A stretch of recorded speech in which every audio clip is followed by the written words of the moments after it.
5 मई 2025 को है बगलामुखी जयंती और इस दिन की गई साधना से साधक को मिलती है मां की विशेष कृपा और असाधारण शक्ति।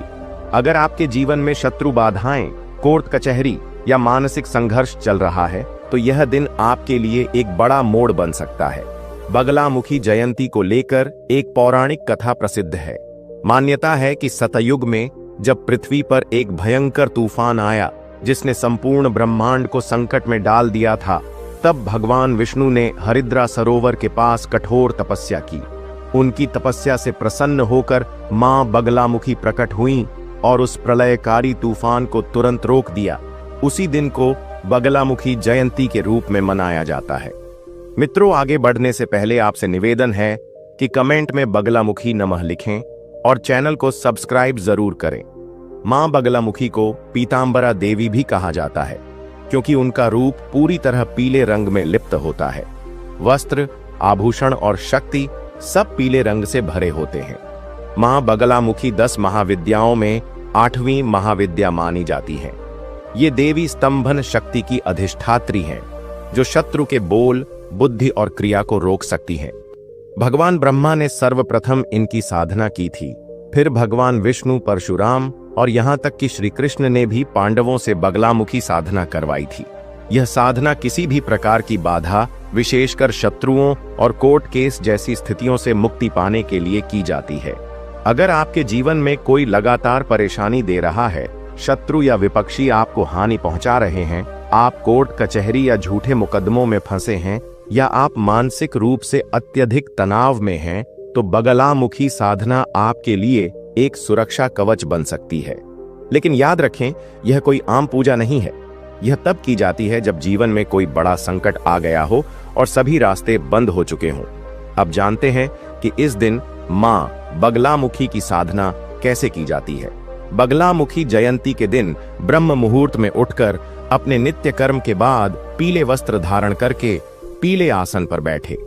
पीली हल्दी की माला, बगलामुखी यंत्र और मां की तस्वीर आवश्यक होती है। पीले रंग का आसन, पीले फूल जैसे गेंदे के फूल और पीले रंग का प्रसाद जैसे बेसन के लड्डू, चने की दाल आदि प्रयोग किए जाते हैं। जिस कमरे में साधना करें वहां साफ सफाई और पीले रंग का वातावरण होना चाहिए, जैसे पीली लाइट या पर्दे का उपयोग। ब्रह्मचर्य व्रत रखें और साधना स्थल तक का मार्ग साफ रखें। हाथ में अक्षत, पुष्प और जल लेकर संकल्प लें। सबसे पहले गुरु का ध्यान करें और ओम गुरुवे नमः का एक माला जाप करें। इसके बाद गणपति का ध्यान करते हुए ओम गणेशाय नमः का एक माला जाप करें।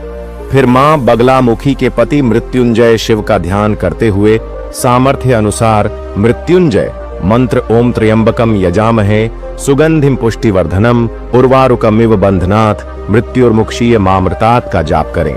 इसके बाद आनंद भैरव का ध्यान करते हुए ओम आनंद भैरवाय नमः का एक माला जाप करें। इस साधना का प्रमुख मंत्र है ओम ह्लीं बगलामुखी सर्वदुष्टानाम वाचम मुखम पदम स्तंभय जिह्वा कील्य बुद्धिम विनाशय ह्लीं ओम स्वाहा।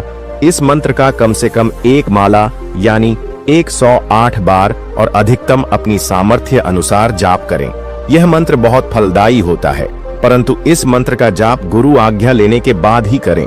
अगर आपके गुरु नहीं है तो आप भगवान शिव को गुरु धारण करके भी इस मंत्र का जाप कर सकते हैं। अगर आपके गुरु नहीं है और आपकी मंत्र दीक्षा भी नहीं है तो आप मां बगलामुखी का नाम जप कर सकते हैं।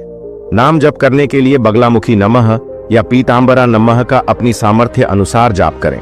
साधना में आप बगलामुखी चालीसा, बगलामुखी अष्टोत्तर सतनाम, बगलामुखी सहस्त्रनाम, बगलामुखी आरती का पाठ जरूर करें। साधना के समय अपने मन को एकदम केंद्रित रखें। मां से अपनी समस्या स्पष्ट रूप से कहें, जैसे कि माता, यह समस्या मेरे जीवन से दूर हो जाए। आपको अपनी समस्या के समाधान के बारे में केंद्रित रहना होगा। साधना पूर्ण होने के बाद बगलामुखी मंदिर में जाकर हवन करवाएं। यदि आपके आसपास पीतांबरा पीठ हो तो वहां जाकर हवन करना सर्वोत्तम माना जाता है। ऐसे में मां की कृपा बहुत जल्दी प्राप्त होती है और जीवन में चल रही समस्या जड़ से समाप्त हो जाती है। अगर आपके जीवन में कोई बड़ी समस्या है और आप हर रास्ता आजमा चुके हैं, तो 5 मई को बगलामुखी जयंती पर यह साधना अवश्य करें, लेकिन पूर्ण निष्ठा, आस्था और पवित्रता के साथ। मित्रों, अगर आपको यह जानकारी उपयोगी लगी हो तो कमेंट में पीतांबरा नमः लिखें, वीडियो को लाइक करें और चैनल को सब्सक्राइब जरूर करें ताकि ऐसी ही वीडियोस आप तक पहुंचती रहें। धन्यवाद।